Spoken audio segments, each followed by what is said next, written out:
coming to get you, Barbara. In Springfield, Oregon, dead Mopar muscle cars are coming back to life. Restored by Mopar master Mark Warman. Joined by his out-of-this-world cousin Dougie.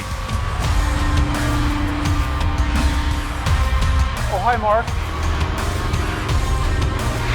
His apprentice and daughter, Alyssa. Whoa, stop.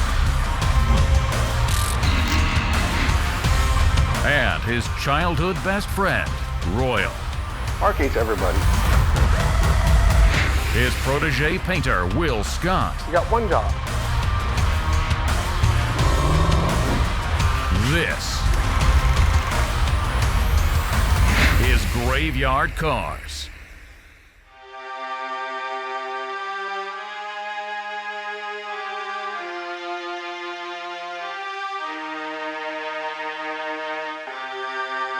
My name is Wendell Mulberg. I was involved in a structure explosion and fire in 1999, and my 71 Hemi Cuda was in the fire, and it was destroyed, and I wrapped it up, and I kept it protected for the last 18 years. So I'm always a little bit nervous when a car comes back from the dipper. It is an aggressive step. It's designed to clean the car thoroughly, remove all of the rust. You don't always know what you have underneath there. In the case of the Phoenix Cuda, I was pleasantly surprised. You know, when the car first arrived, you can see in the pictures that it was destroyed. I mean, most people probably wouldn't have took that project on. It was that bad. Every piece of sheet metal on it, referring to fenders, hood, doors, header, Dutchman panel, trunk lid, rear body panel, roof skin, both quarters, all had to be replaced. But all of the things that bolted onto the car, after laying them all out in inventory and everything, it was all ruined too. But talk about a really nice inner structure. Rear frame rails, front frame rails, torsion bar cross member, left and right, inner front fenders, the radiator support, the cowl, the firewall, all of that was in great shape. Now that's really important because in an E-body, the hidden body numbers reside in that weld-on front sheet metal. The core support and the upper cowl panel have those hidden body numbers in them. We didn't have to touch anything. All of that was great. The main original DNA markers, such as the front and rear torque boxes or subframe connectors and the pinion snubber, beautiful, didn't have to touch anything. We have that original DNA on that car. On the roof inner structure, because the firefighters had to walk across the roof of the car, the inner structure, and it was all hot at the same time, sunk down. So when you look at the original pictures of the car when it first showed up, you'll see that the whole roof was caved in back there. So that's the rear header, the quarter inner structure.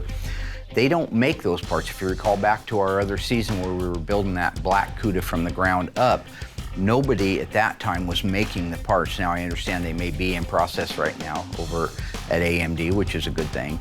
But at the time we were doing his car, we didn't have that. So Wendell, when he heard that, being a great client and wanting to help, went out and bought us a donor car that we were able to cut that portion of the inner structure out of. The rest of the car was rotten beyond repair. You couldn't do anything with it. But that little section, that was good on the car and he bought it. So we were able to put a used inner structure with some fabrication and then the new sheet metal on the roof.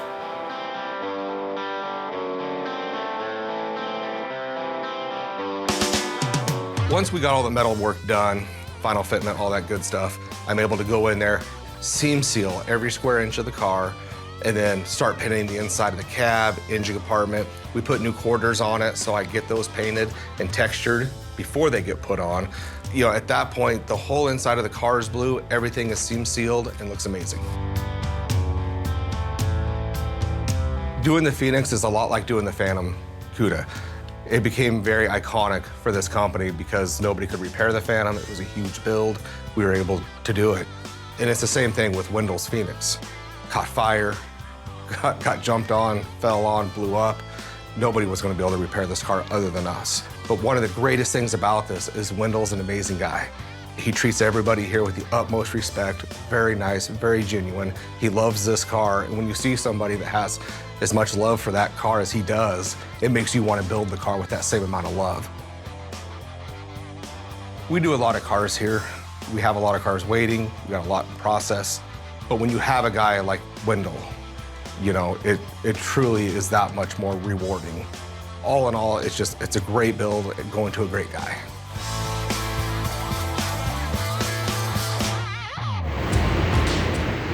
Peter! Oh, no. I know. My job is to make sure that Will does his job, okay?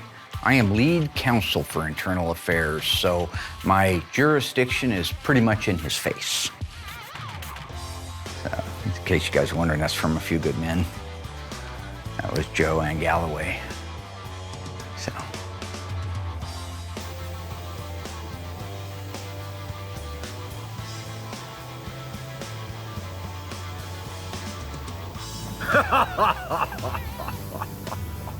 See, I know old Willie. I know old Slick Willie. I know he was gonna come in early and try to pull one over on me. That's why he showed up early, all right? That's one of his trademark little things, because he doesn't like criticism, all right? What I didn't know is the plot thickened because the new camera guy, he's the new director, he was the camera guy, was also in on this. They just keep it to themselves. Well, they can't keep a secret. I could see the look all over their face. Judas came in early this morning so he could get the car painted without my approval. There he is right there. Betrayal, which is the second chapter of The Stand.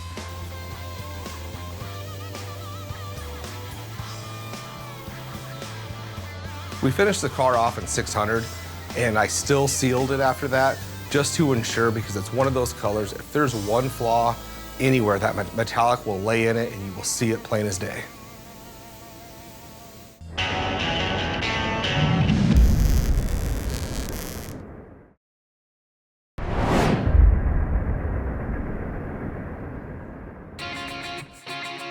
So this is a pretty exciting day. We are getting ready to fire up the 426 cubic inch fire-breathing nightmare numbers matching engine for Mr. Melmberg. One of the most fantastic things about this car was all of the numbers matched. The original engine, the original transmission, which is almost unheard of on Hemi cars because they were driven so hard and beat up so bad back in the day that a lot of those cars don't have their original engines. This one did. However, it had been open to the elements since the day of the fire. It still had water residue in it. You could see there was a lot of decay in the cylinders. Our job was to make sure that we saved that original engine. So we did end up having to bore it to 60 thousandths over. You racers out there know that's nothing on an old 426 Hemi block, but that is how far we had to go out with it. If it ever needed to be bored again, most likely they'd have to put sleeves in those cylinders. But we were able to save the engine, the numbers matching engine. With some parts from Tony, we were able to put the outside of it together and make it look the way it's supposed to look.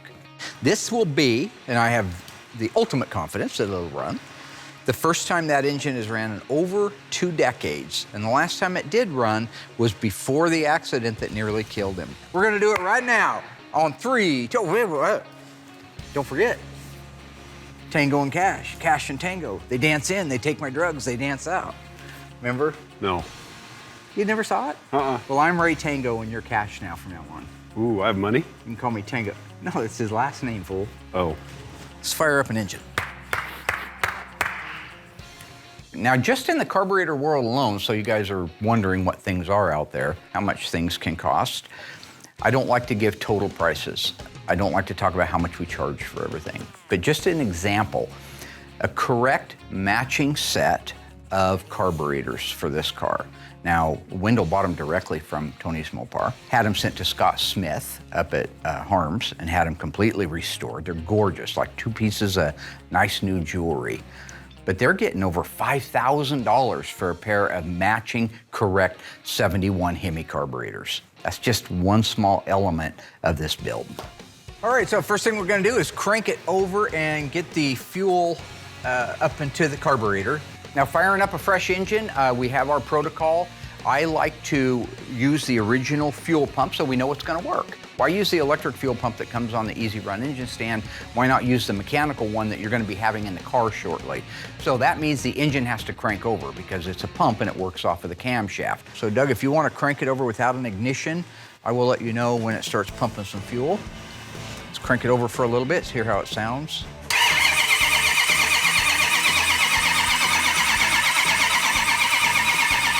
Hang on. I crank that engine over until I have fuel all the way up through the fuel vapor separator into the carburetors and spraying through the accelerator pump system.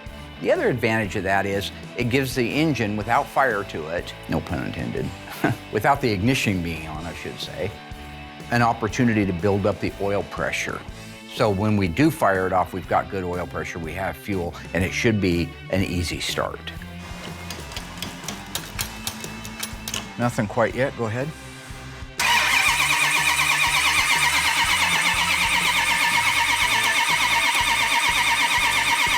All right, we got fuel. Great.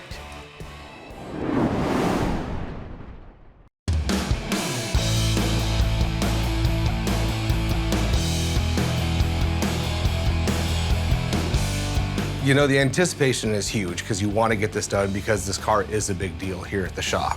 The only downfall to that is I wish Wendell would quit messaging me. He's that guy that I want to see it painted. It's like, well, just breathe. It's nice when you do these cars for people that have not seen the car until it's done. That's not Wendell. As much as I love the guy to death, he's texting me, he's messaging me through social media. Is it painted? Is it painted? Well, even when it is, it's still just a B5 blue Cuda. So, I mean, come on. But yes, I am excited to get it done. And I can't wait till Mark finally sends the pictures to Wendell, and then he can start harassing Justin to get the car built. It's a metallic, so obviously it's gonna be base coat, clear coat. I'm not even gonna screw with that, doing it in single stage. Who would have ever thought that 70 B5 is different than 71? The 71 is a little bit lighter. Noticeable difference when they're side by side. If you look at the 69 Barracuda I just did, it's night and day difference. But I had no clue that they changed. I actually started to paint the inside of Wendell's car, the actual B5, the only one that I knew of. I don't know if it was Mark that caught it. I'm pretty sure it was Tony saying, hey, you're doing it wrong. And then he was the one to let Mark know, because that's one of those things I think probably got by on Mark.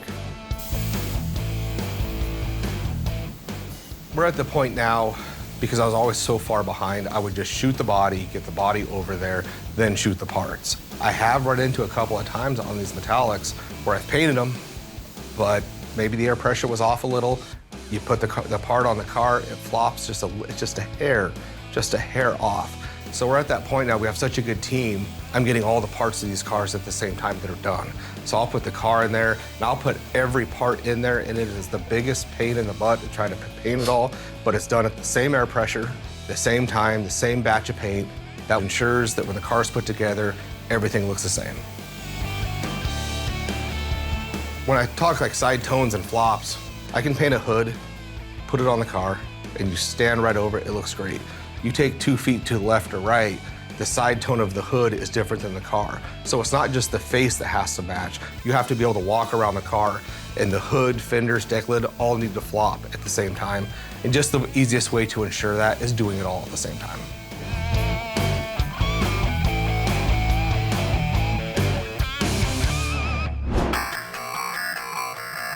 So once Doug and I do a basic systems check to make sure everything is where it's supposed to be, not gonna have any weird issues, we have fuel up in the carburetors, got oil pressure, all systems are go, it's time to crank it over and fire it up. Bump it, bump it, bump it, bump it. Oh, that sounded good. Hey, hang on here. That sounded good, okay. Yeah. Okay, hang on. I think it's retarded. Hang on.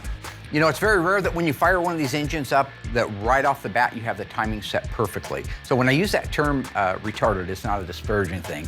It's that you have advanced timing, correct timing, and then you have retarded timing. It means it needs to be advanced. The distributor needs to be rotated around till we can get it up to the zone where it runs its very, very best right before it starts pinging. I call that power timing.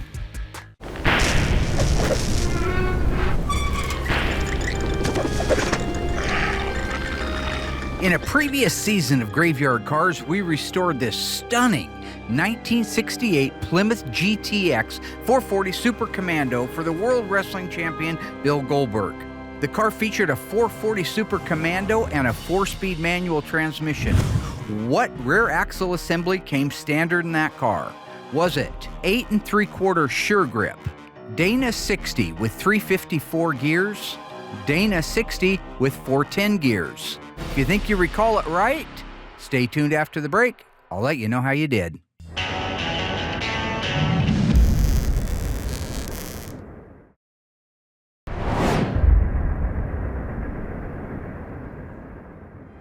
All right, ghouls, welcome back. How did you do on that one? What rear axle assembly came behind our 68 GTX for Mr. Goldberg?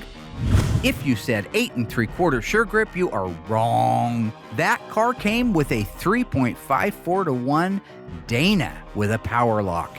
You could not get an 8 3/4 rear end behind a 440 and a 4-speed, and the 410 would have been considered a super track pack. This car also featured power white convertible top, 440 Super Commando, white longitudinal stripes, a beautiful lower rocker molding, and a two-tone blue interior with a console shift and a wood grain wheel. Ready, boss? Try it. Sure. Okay, here we go. Hang on. Here we go. Yep. Woo! Holy cow. I did not expect that. You know, I'm always excited as can be when something works like it's supposed to, because it rarely does. It's Murphy's Law. It doesn't always work the way it should. There are a lot of parts that go into these engines. This particular engine had been sitting for 20 years, and right before it was parked, it was on fire. So there was a multitude of things that could go wrong, but it was a pleasant, welcome surprise to have it fire right up, a little bit of timing on it, a little bit of carburetor adjustment, and running the way it should. Which tells me that Doug did a phenomenal job, the machine shop did a phenomenal job, Scott Smith did a phenomenal job. Everybody involved in bringing this engine back to life, the Phoenix Cuda engine, did a fantastic job. Woo! Yeah!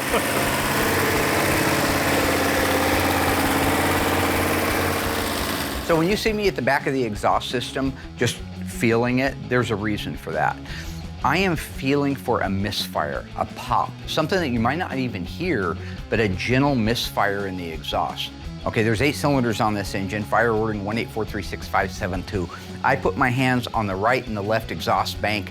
I want to feel if there's a misfire. I'm not hanging out in a jet wash. I'm not Goose from Top Gun, 1986. That's that scene from Top Gun when I come through the smoke like this.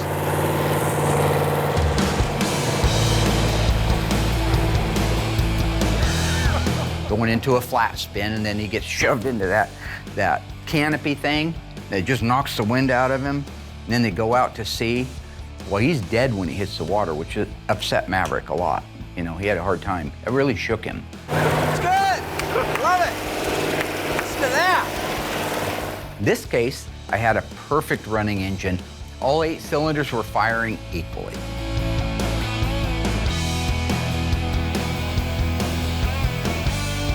We use the DCU 2021. I do 3 coats of clear. It's a real thick, high solids urethane.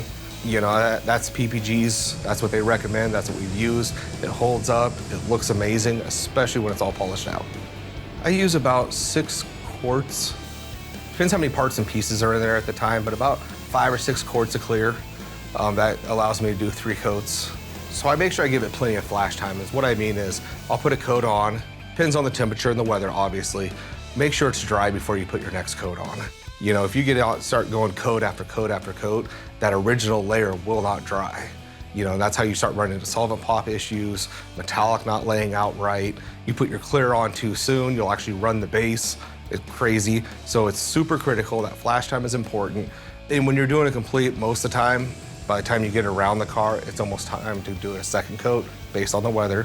But that flash time, whatever the recommendation for whatever paint line you're using, stick with it and always stay true to your flash times. I'm excited to have this car done. I mean, it's great to have another car out of the paint and body shop, but to have his car done, he can quit messaging me now, which is amazing. It can go to assembly. Very excited to watch the whole process come together, and actually even more excited for Wendell to get here and have his car back.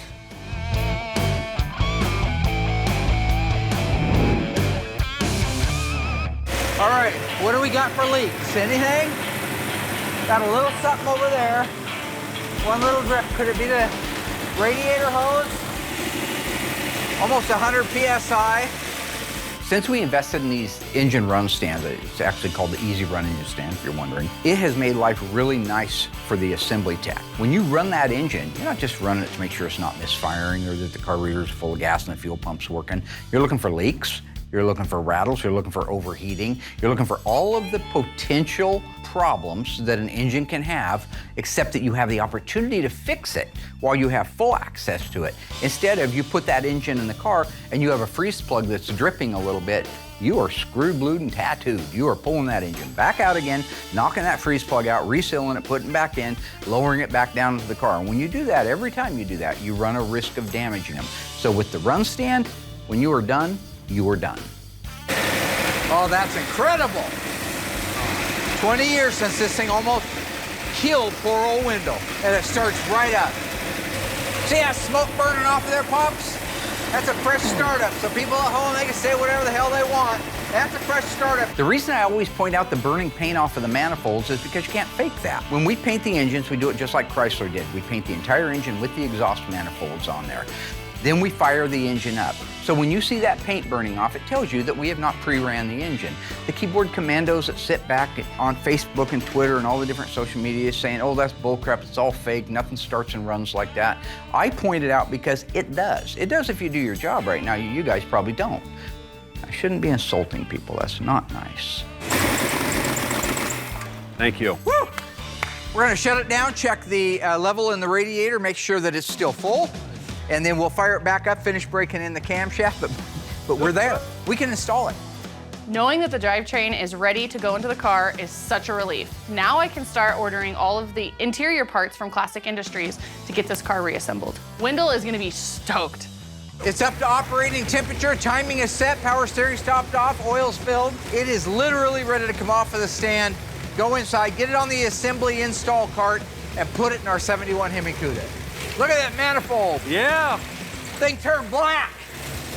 That's that paint starting to burn off to a point where it's almost gone. After a couple more times, it'll look more like this. It'll have a natural cast finish to it. Think you can do a normal one of those right there? Normal.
I'm John Howard with Stan's Auto Upholstery.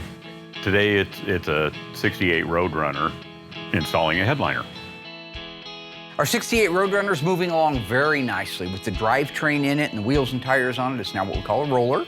So we're able to send it out and have the headliner installed over at our friend's place at Stan's. He had another gentleman doing his interior type work for years who passed away, and Mark reached out to us and we've been doing cars for him since. You know, I admit that I miss the convenience of having Larry come over, because he did for years, 20 years, he came over to the shop and did our headliners, and he built the whole interior for our Christine, and he built all of the interior for our little dead wagon. Anytime I'm taking a rig over to Stan's, I always think about Larry. He was just such a sweetheart of a guy, and doggone it. Sorry if I go backwards on that all the time, but he was a good guy.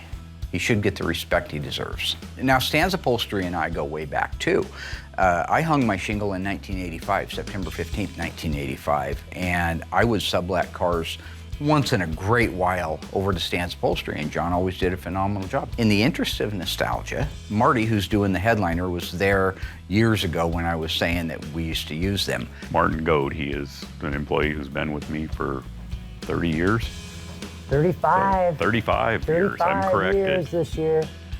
He did the headliner and the carpeting in our 1970 Challenger RTSE 446-pack 4-speed Super Track pack car. He did our 1970 Dodge Charger, which was an Alpine White 446-pack 4-speed. Our 71 Cuda, back in those days, that was in Violet 383 automatic car. Again, they know what they're doing and been doing it a long time.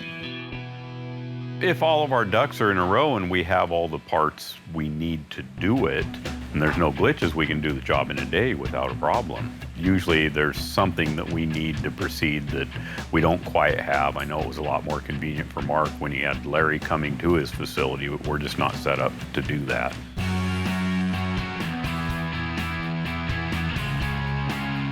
At the last minute, we had to add an inner panel that we didn't know was there, and I don't think he was aware of either.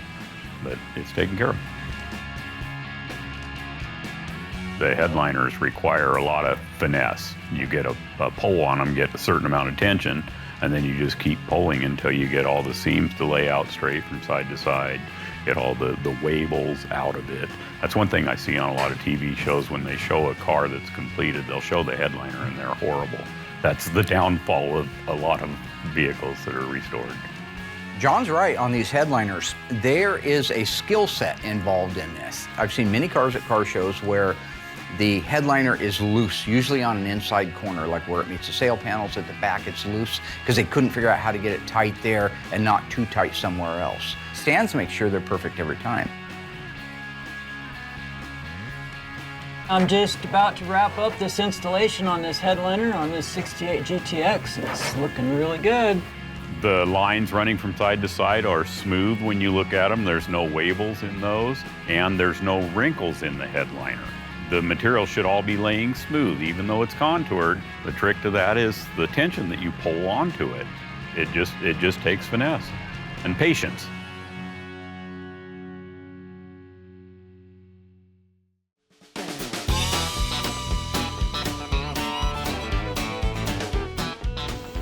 So when it comes to the undercoating, stuff goes everywhere. You don't need to mask the whole car off, but do I really want to have to try to wipe it off fresh paint? No. So I just mask the whole entire car off. Mark likes it when I spray it, that I goop it on there and make it look horrible, because that's what factory did.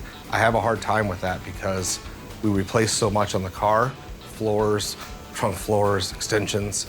I like to do one good coat, so that way you can look underneath the car and see the work that we did. We're not trying to hide anything.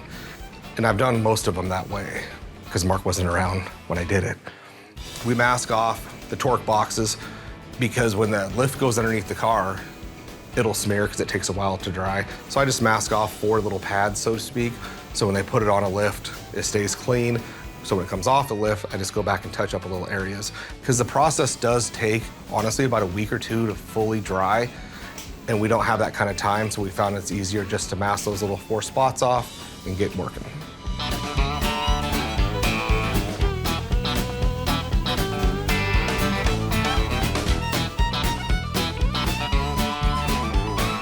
The car's in assembly. We're at the final stretch of getting this car done. I wish he wouldn't get updates on the car. Mark loves posting pictures. The second something is done, I learned more on Twitter about this company than I do from the owner directly. So I wish he would just chill so we could actually give him a reveal without seeing it. But that being said, I am excited. So my job as QC is to make sure the car goes to the shop as smoothly as possible. So that means the car needs to go through disassembly to the dipper, back from the dipper, to metalwork, to the mudroom, and then over to Will. And then on top of that, we wanna make sure that the drivetrain is ready to go in after Will's done painting it, or else that's time we're losing as well. So having a good team on your side and making sure you guys are in sync is so important. I'm excited to get Wendell down here. He looks for reasons to come down here. He'll come down here just to say hi. He'll drive 5 hours and say, hey guys, hey Wendell, what you doing, bud? Nothing, he's in the area. No, you're not in the area. You drove down here for a reason. Just let us get your car done. But I am excited to get the car done and get him behind the wheel of it.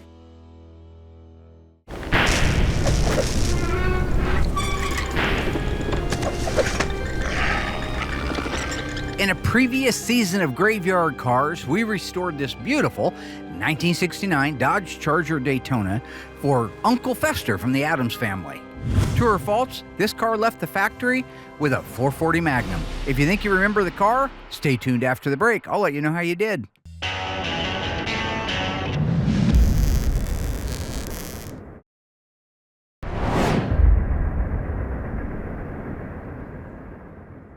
Welcome back, my ghouls. How did you do on that one? Do you remember this car?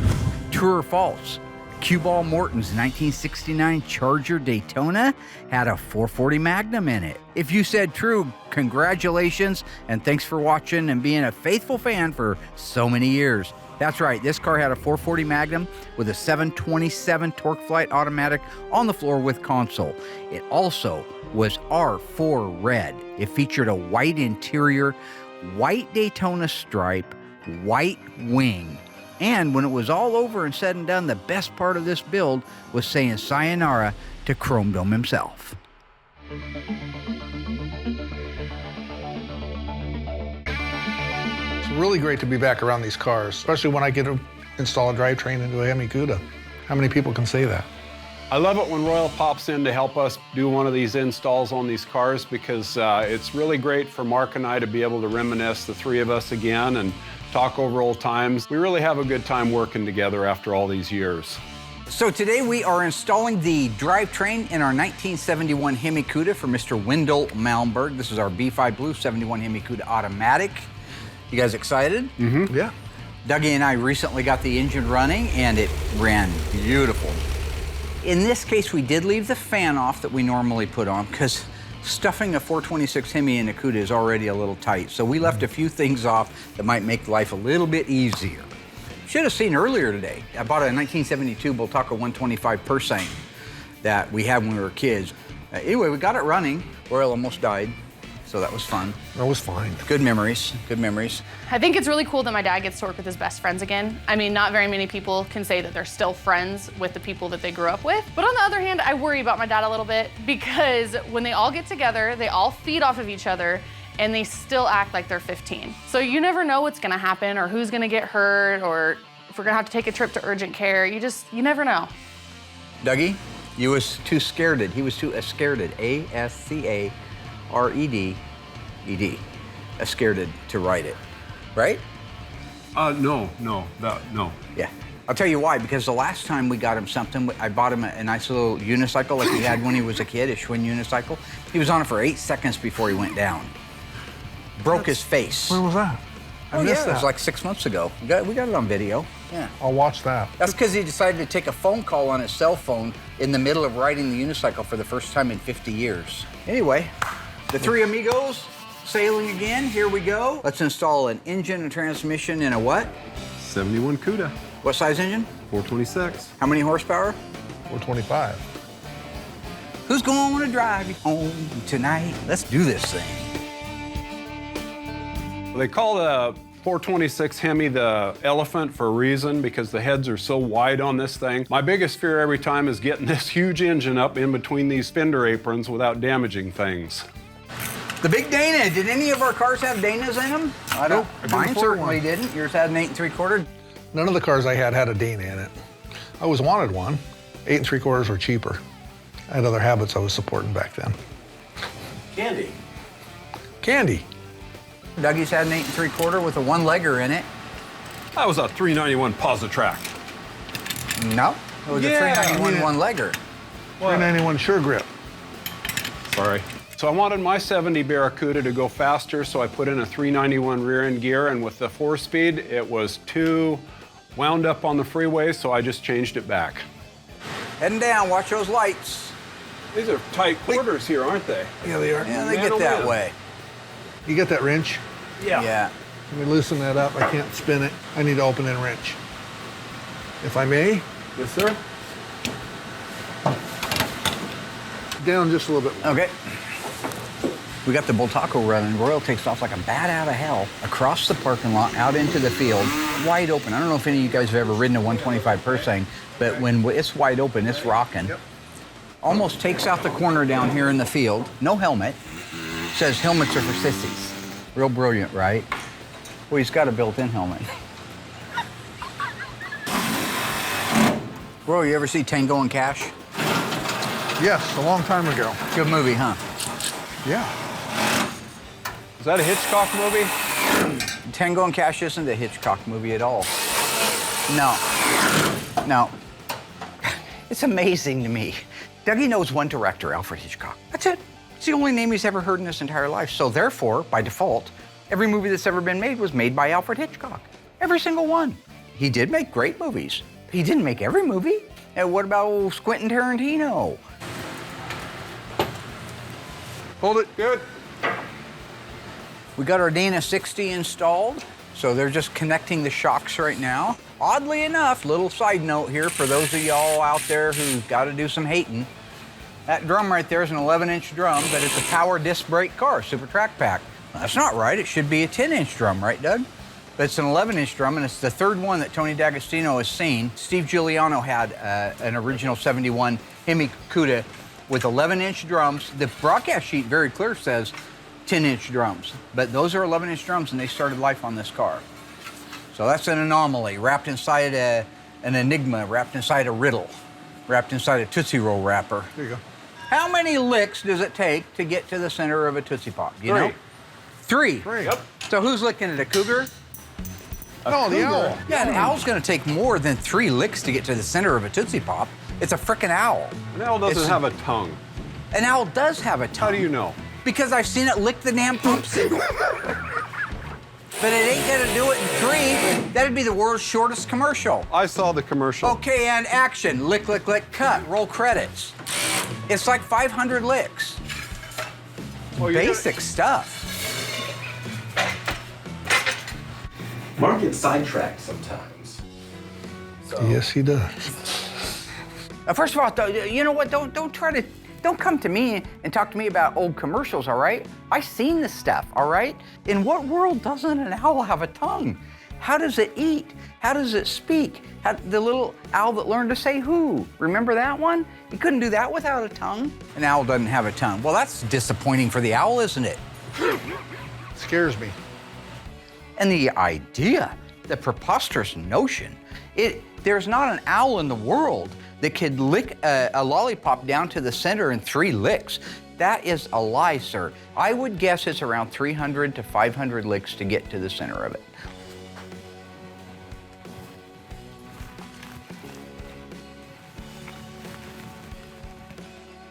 Mr. Owl, how many licks does it take to get to the Tootsie Roll center of a Tootsie Pop?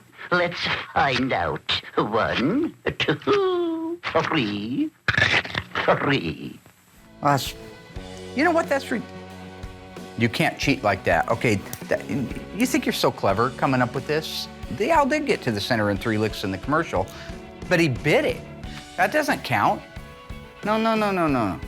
You know, I'll write the damn company, because that's baloney. I want them to bring me an owl and a delicious, tasty Tootsie Pop, and I want that owl to lick it until it's down to the center. You know what I bet? I bet it won't even lick it. Aren't they damn vegetarians or something?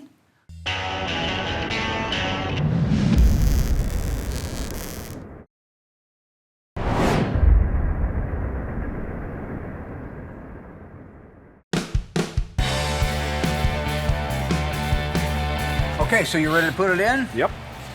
Everything's greased up, ready to go? Yep. Roy, you feel good about it? Yep. You ever install a Hemi in a Cuda? Just for the record? On a Cuda. None of us have ever installed a Hemi in a Cuda. Nope, did a Charger once. Not a second generation Hemi. We've done the 3rd generation 392s and that. But we've never done a 2nd generation Hemi Cuda here. Nope. Pretty cool. Ready? Come on in, come on in. You're welcome. That's looking all right. That's looking all right. Or we need to go your way, Annie? Can we go? I would just make it where you barely clear the water pump to the core support, and then we'll come down with it, and then you can nudge it around. I believe this is the 5th 426 Hemi that we've installed while you guys have been watching on the show.